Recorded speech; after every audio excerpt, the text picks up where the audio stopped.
car won't start, car won't run.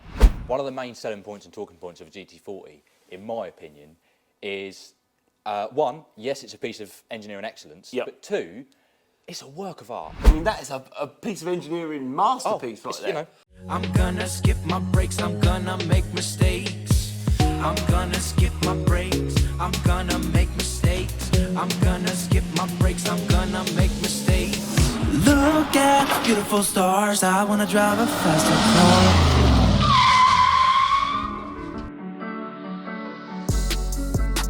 This is the 12th episode about my KVA replica GT40. But I have to apologise. Despite having my wonderful cameraman, editor and producer Karl on site for this shoot, and despite Karl asking me if my 360 camera was running properly, it actually wasn't. I am a donut, plonker and a wally chops. I'm sorry, but the 360 camera was on time-lapse, so that messed up the start of this video, and Karl is really annoyed at me. But it's a good episode, please stick with it. Hi guys, welcome to this episode of Make or Break. On this episode of Make or Break, we are going to tackle some pretty important parts of the car. Number one, that gear lever was very, very stiff when we dragged it out of the garage at Ivan's. And number two, our lovely man, Mr. Wiggly here, has been removing the electrical harness and all the electrics on the car. A couple of things we're going to go over today are really important parts. Like, if you don't know how something comes apart, you also may not be the person putting it back together. So, you know, real small details that are very cost effective. They cost like £3 for a roll of masking tape and a pen, can really save you a lot of time in the future. And yeah, we're gonna go over those bits and pieces. So first of all, throughout the video, we're going to be going to and from previous footage that we filmed and today. So first of all, what you'll notice here is Josh has removed all the wiring harness from the whole car. So what you'll notice here is all this masking tape that is everywhere. And basically, when you're looking at the masking tape, okay, you may think that is, you know, what are you doing? That's a really obvious thing. That's a power cable. That's going to go to the battery, right? But, you know, we may think that, but Ivan may have made this cable out of black cable, right? And if he didn't put on there that was a battery live cable, you would have no idea. You'd be like, hopefully that will fit on the positive terminal, but it might not. They might be universal terminals, which we used back in the 80s. Also down here, we've got a nice earth cable, but that could also be very, very close to the vicinity of the starter motor. So that could be confused with a starter motor power cable, right? So, you know, just marking that up, earth, bulkhead, really, really important. Also, underneath where it's written earth, there's B/H. That is not bulkhead. Okay. That is bell housing. Bell housing. The reason I've done that is exactly for your reason. So obviously, it's probably going to be me that puts the engine back in once it's all been taken out and serviced and gone through. You've got two types of earth. You've got an earth to the body, or you've got an earth to the engine. Exactly. So where that's coming up, that could quite easily have been a body earth that bolts to your top mounts. Which would have meant, great, that's fine, the body's going to be nicely earthed, but the other end of that also goes to the body or the battery, so you're going to lose an engine earth. Perfect, right. If you haven't got adequate engine earthing, you haven't completed a complete circuit, car won't start, car won't run. Okay, so also on this episode, guys, we have removed the strut brace, okay? And for you lovely people at home, the strut brace is one of the most important parts of the build at the back of the car. So here it is like a shoe horn kind of shape, okay, or like a dog leg, and basically what that does, that is designed to go over the back of the car, over the two, linking the two top strut mounts, okay, but you can imagine that when this car is going around a racetrack or going down the road, those two struts are wanting to do this, so you're putting a lot of strain on these top mounts, okay, therefore pushing them inside, putting that space bar between the two struts actually reduces the chance of cross, what do they call it? They call it a strut brace, don't they? It's basically a strut brace, but also it's an actual base for mounting the exhaust as well. So it's got two uses, and hopefully we can make that look a little bit prettier in the future. We can clean those welds down, we can powder coat it and make it look like a brand new item. We might even go down the fancy route and actually make it out of tube and put some sexy bends in it. Yeah, that was my hope. That would be quite, because it's something you're going to see every time you open that engine bay. Yeah, well, one of the main selling points and talking points of a GT40, in my opinion, is one, yes, it's a piece of engineering excellence, but two, it's a work of art. It is. You know, when you see the rear clam lifted up of a GT40, 9 times out of 10, it's breathtaking. Yeah. You know, there are several cars that are like it, in my opinion. You know, this. Don't get me wrong. You know, Ivan's done a really good job. He's done a really good job. When you think of how he's built it and where he's built it, and also the era that he built it in. Yeah. It's really quite good. It serves a purpose. But time's moved on an awful lot. Yeah. You know, I think, 20, 25 years since this car was built? Well, it was actually put together in 2003 onwards, but it was built before that, and it's been through lots of owners. Ivan really did finish it off, which is because it's a KVA, isn't it? Yes, so KVA. KVA, quite an old version of a kit for a GT40. You know, time's moved on an awful lot since then. You've got other companies that have come in and they've changed things and they've altered things. I know we've had a few conversations about that. Yeah. So there's a few things that we can change, but to be honest, a few people that I've spoken to, there's not massive amounts on the rear that needs to be changed drastically. Just a few little things to tidy up and a few little things to alter. But in my opinion, we just need to tidy everything up and make everything look nice so that when you do open that rear clam, it's a wow, not wow, look at that. Because, they are a work of art. There's a few cars, in my opinion, that serve just as much as a piece of art as they do E-type Jags. As well, you want to be proud of opening that rear clam as opposed to hiding it from the world. Exactly. Which, a lot of these fake replicas that I've had over the years, I've had Diablos, I've had fake Ferrari F40s. And, one of the main giveaways is hiding that engine from the world, hidden in there. Yeah.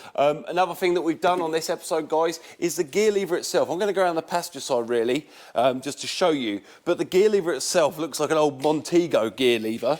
And as you can see at the moment, it is still very stiff going forward and backwards. And if you can think, that is taking a lot of pressure, for me to push that forward and backwards, even though it isn't connected to the gearbox itself. So let's go back around to the back. And Josh here has already removed the gear mechanism itself, and Ivan has done a fantastic job. He's used rose joints and he has recycled parts from other cars, which is really, really fundamental, because this car back in the 60s was designed and built from other car parts that were available in the Ford stock list. So what you have here is like a steering UJ, that would have been used on a normal car, and you can feel straight away how dry and how stiff that is just in its operation. So if you can imagine, you've got 6 feet between the gear lever and the back of the gearbox, and you've got these lovely rose joints which are actually moving quite nicely. It looks like you've loosened them up already. I did loosen them up, yeah. Well, when we got it running, obviously I wanted to make sure that it went in and out of every gear, make sure the gearbox was operational. And the first thing I noticed was that you could hardly move the gear stick. So first thing I did was lube all of the joints up that I could reach, just to try and make sure that we could get it in. You've got these rose joints on the rear, and Ivan has done a brilliant job. I mean, that is a piece of engineering masterpiece right there. Like I say, for essentially a shed-built car, a lot of the engineering that he's put into it, there are little things that I noticed that I really like. There's silly things like the intricacy of the boot catch. I love that. It's something really, really silly that most people wouldn't even take into consideration. But that's all home built. And it looks really good. It looks like it could be on the car originally when you look at it. Obviously, once again, time's moved on, and there are a lot easier ways that we can do things, cheaper, more efficient, and prettier ways of doing things. But for the time, that's really clever. We could even hide that behind aluminium panelling and still reuse some of those resources, which is really good.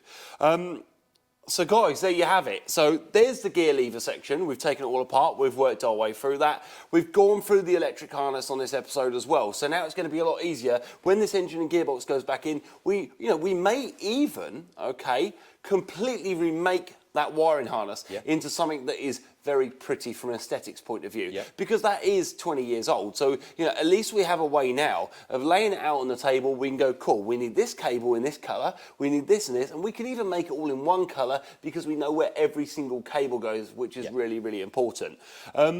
What we want to get onto on the next episode, guys, when you're here next, is we want to start taking apart the inside of the car. We want to take the front seats out. We want to take the transmission tunnel kind of section out, which is hiding the water pump. Because the water pump, if you imagine, is at the front of the engine. Normally that engine would be in a front of a car, so the water pump would be really easy to access, to be accessible. In this car, it's hidden behind the seat, between the bulkhead at the rear of the car, behind your back, and the engine. So you've got a very small gap.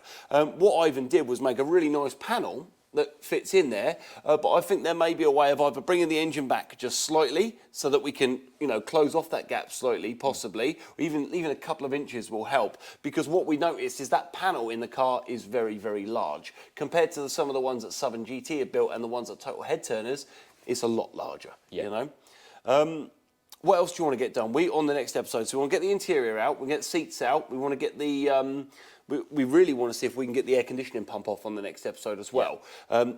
You guys may be very surprised to know this car has air conditioning, and that would have been a very, very expensive part for Ivan to invest in. But, he drove this car to Le Mans. So this car would have had, all different kinds of temperatures. He's done an amazing job. What's your thoughts then on your first part of the strip down? Gear lever, wiring harness? It's all going relatively okay. Luckily, the GT40 isn't a particularly complex car. I mean, they look complex, but the real crux of it is there's not massive amounts to it. There is not much in the way of wiring to it. There's not much in the way. It's all fairly self-explanatory. Old school engineering, isn't it? Really. The nice thing about it is where it's got the rear clamshell, and we've just, obviously you've got it ready for. You're going to prepare it for paint. You can basically just get in on top of everything and see where everything goes. So it's been fairly good, fairly straightforward so far. In an ideal world, before the engine comes out, I'd like to get the roof off and the rear screen out, just for ease of access. Okay.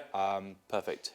And once the rear screen's out and the roof's off, you've got pretty much all of the paintable pieces that can be off to one side to be repaired, get ready, sort out. I know we haven't quite decided on the colours and things like that yet. We're a little bit ahead of ourselves, but at least they're off and they're out of the way, and then all we've got then is the bare bones and the rolling chassis. Cool. There's not massive amounts left to be done time-wise until we're lifting the engine and gearbox. That's going to be a bit of fun. So distributor out, label the leads, carburetor off, get that boxed up. Take the clutch slave cylinder off. I'll probably just distant the pipe for the time being. And then whip the drive shafts out. And then really it's lash it up to a hoist, drag her out, lift her out, and then we can start. Either we're going to strip it down, or are you going to send it to an engineering company? I'm not sure. I think it'd be really beneficial for us to strip it down just to see how good the engine is inside personally. We can do an we inspection pull it apart quite quickly over a series of a couple of episodes. It wouldn't be a problem, would it? But then, maybe a few little comments as to suggestions as to what you think we might do with the engine. I think, in my opinion, if we're going to go down the road car route, we should go as close to factory, as close to standard as what they were. I'm thinking porting and polishing our cast heads. So they were 306 horsepower from standard. There's 7 road cars that they built. But they're all 289s, that's the problem. So when you look back on it, right, a lot of you lovely people at home who've been sat there watching my videos have been having a bit of a discussion. People are like, that should be a 302, and then some people are saying that should be a 289. And the 302 didn't come out till later after this car was produced. Right. So it shouldn't really have this engine in anyway. But I love the way, you're going down. Why don't we try and get the horsepower as close as we possibly can to how it should be? There's one or two ways you can go about it. We can go mad and we can make a fire breather. We can make something that's, because I'm lucky enough to have been in a it was a Southern GT actually. In a GT40, and they are unbelievable. With any luck, later on down the line, we should be able to go and have a look at one. That'd be amazing. Perhaps get one up the road somewhere and get a bit of our experience as to what they're like. But I have to get my Ugg boots off, folks, so I won't fit in them. The less said about your Ugg boots, the better. Thanks, mate. Guys, thanks for watching another episode of Make or Break. We'll see you next week when we hit that transmission tunnel area. We're going to whip the seats out and we're going to pull the air conditioning pump off. See you later. Quick reminder, hit that subscribe button, the like button, and then the bell button, so you get alerts when we release new episodes, and follow us on social media too for extra stuff and more alerts about videos we're releasing, which at the moment is every Sunday and the odd Wednesday too. Bye for now.